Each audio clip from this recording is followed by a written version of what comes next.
Yes, sir. Now, that's it. Now, Ellen, you told me that your dad taught you something as a little child, He did. and it was, He was always quoting poetry, my dad. yeah, Abu Ben Adam May's Tribe Increase and things like that, you know. And there was another one that he used to do. And he used to sing a song in the Little Red Schoolhouse, in my book and slate. In the Little Red Schoolhouse, I was always late. Gee, how I long to be back where I was a scholar in the days of yore.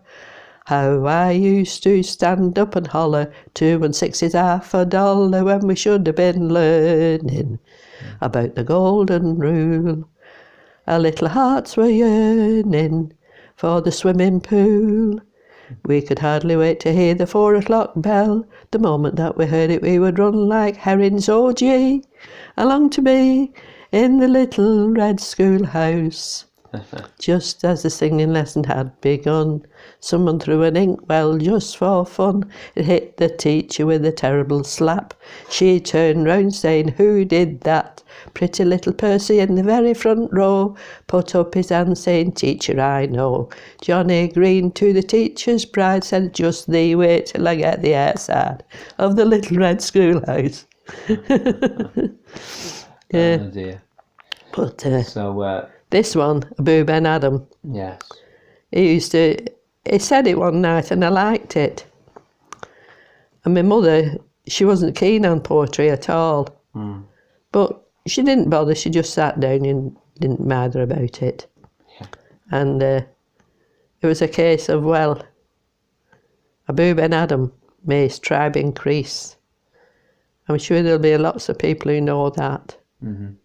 Because I think it was something that had been taught at school as well. I'm not sure about that, but it's Abu Ben Adam, may his tribe increase, awoke one night from a deep dream of peace, and saw within the moonlight in his room, making it rich and like a lily in bloom, an angel writing in a book of gold. Exceeding peace had made Ben Adam bold, and to the presence in the room he said, "What writest thou?" The vision raised his head, and with a look made of all sweet accord, answered, "The names of those who love the Lord." "And is mine one?" said Abu. "Nay, not so," replied the angel. Abu spoke more low, but cheerily still, and said, "I pray thee then, write me as one that loves his fellow men." The angel wrote and vanished. The next night it came again with a great awakening light, and showed the names whom love of God had blessed. And lo, Ben Adam's name led all the rest. It was Leigh Hunt, that poet. Yeah. Yeah. I think it's interesting. And it takes me back to when my dad used to come home from work. And where we lived, we had a 3-bedroomed house. And under one bedroom, there was like what they called an entry. And it was big enough for a wagon to get up. You know, a big lorry to drive up the entry. And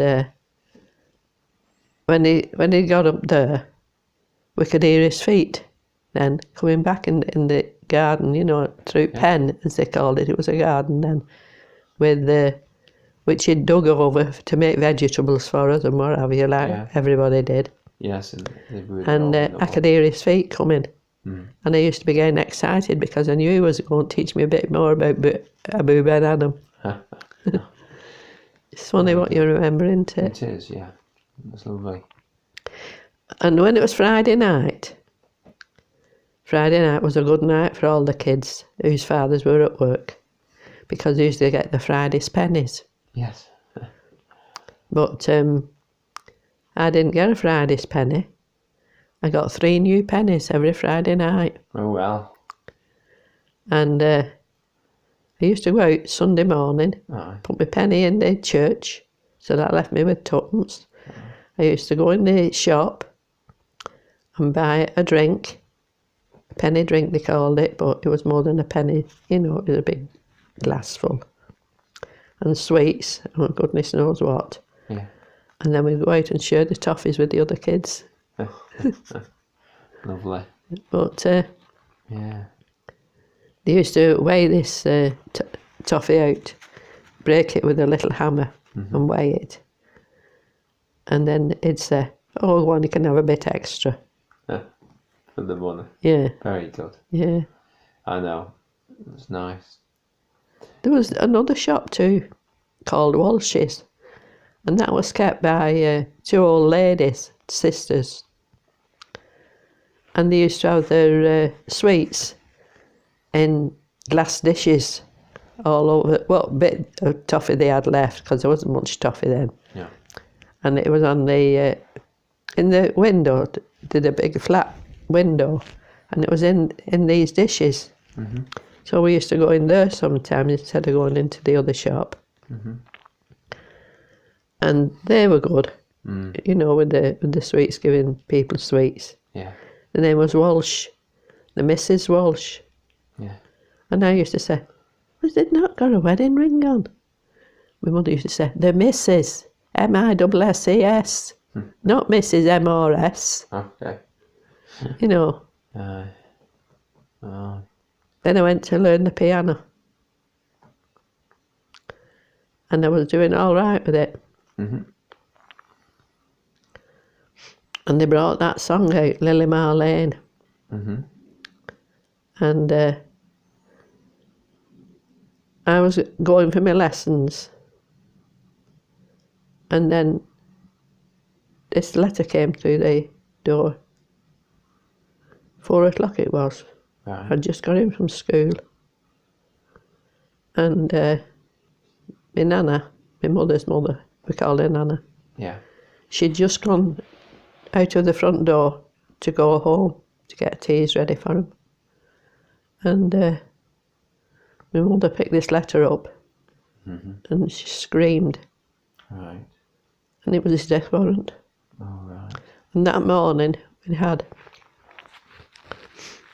a big tin, right, that big, stood down right.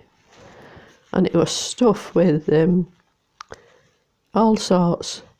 Little pair of shoes for our Billy. Right. Well, they wouldn't fit him, but it was a present for him. Yeah.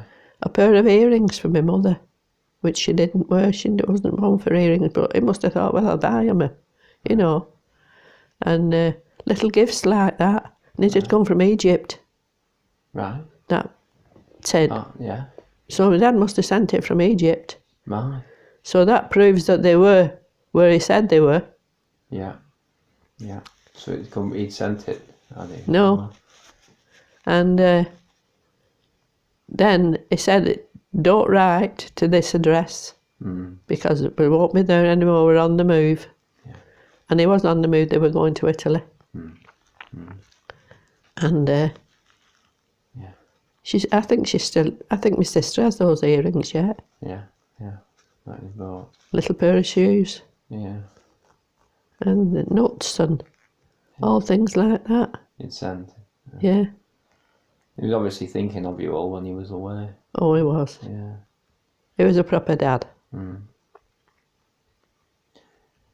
I don't know. I know. And when you think about all this, Ellen, you know, the things, the memories, I mean, it must have been, you know, you've been living quite a number of years now, over 70 years, as an orphan. Yeah. I mean, how was that then, growing up, really, with no father then? Awful. Yeah. Because nobody could have took his place, you see. Yeah. We were so attached. Me and our Molly were so attached to my dad. Yeah. I don't think any man could have took his place. No. No. Well, he was your dad, wasn't he? Yeah. Yeah. And but you're little, and you also your mum had to. Well, we help got your mum bring up the little baby. with our Billy. Yeah. He was all right, our little Billy. He was a good kid. He used to sleep with me. Wouldn't go in his cot. Right. He got used to me nursing him at night, and I used to say to him, well, let him sleep with me.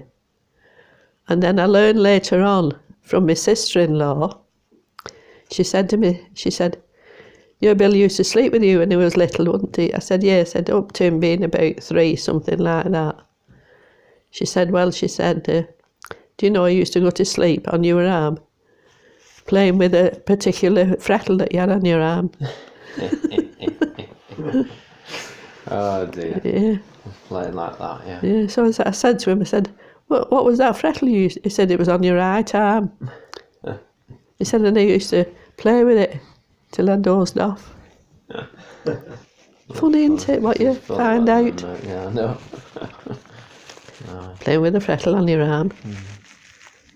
And I suppose really when you think about all this, looking back at the war and what we're remembering about these things, going back many years, and obviously there's people who died more recently and are still dying today. What do you think about it in the light of, you know, God and man and where we are before God, you know? It's a waste of humanity.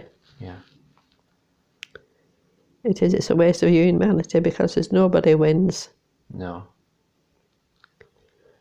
And God didn't put us on this earth to be like that, but the thing is, God knew, and he knows now all the future for all of us. And if we can try and do what God wants us to do, which is impossible for mankind to be like that, but we can only try. Yeah. And the thing is, put yourself in the other fella's place if you can. What would you do if you had such a thing happen to you? You know, and it's funny. Yeah. Life's very queer, very funny. Sometimes we think only from our own perspective. We're quite selfish, aren't we? And we don't think. Yeah. I think, as you say, God didn't make us to be like that. I think He didn't. He didn't. I mean, he's given us the 10 Commandments, hasn't he? Well, how many do we keep of those commandments every day? Well, don't keep them all. We don't. I think we have to obviously ask him for those times. We know the right, we know the true. Yeah. We have to ask him to forgive us and seek him. I very often say to myself, oh, God help me. Yeah. God help me. And when you mean it, and it's not just a saying, yeah, you find out that he has helped you. But you don't find it just at that minute in time. No. It's a queer thing that happens. Something can be going wrong. Like, my mother's been in and out of hospital like a yo-yo over years. And we used to pray. And you find out later that God has answered your prayer. You thought he hadn't. But when you think about it in retrospect, yes, he has looked after you. Yes. And he has looked after your mother. Yes. No. He looks upon us now, doesn't he, in each day? Yeah. I mean, he's here with us now. Yes. He knows what I'm saying. Yeah. He knows what you're thinking and your friends thinking. He does. It makes you wonder you can dare do something wrong. Well, And when he's watching over us so close. He is watching us close. Yeah. Aye. Well, Now, this is something I've kept, and I don't know what it is because I've not had time to look at it. Right. Have a look. Have a look what they are. I'll have a look what it says. Oh yes, it's a printout from the news. It was talking about it was printed actually about in 2003. It's a printout from the news about the Battle of Cassino. Was it? Yeah. So this was a printout from the internet.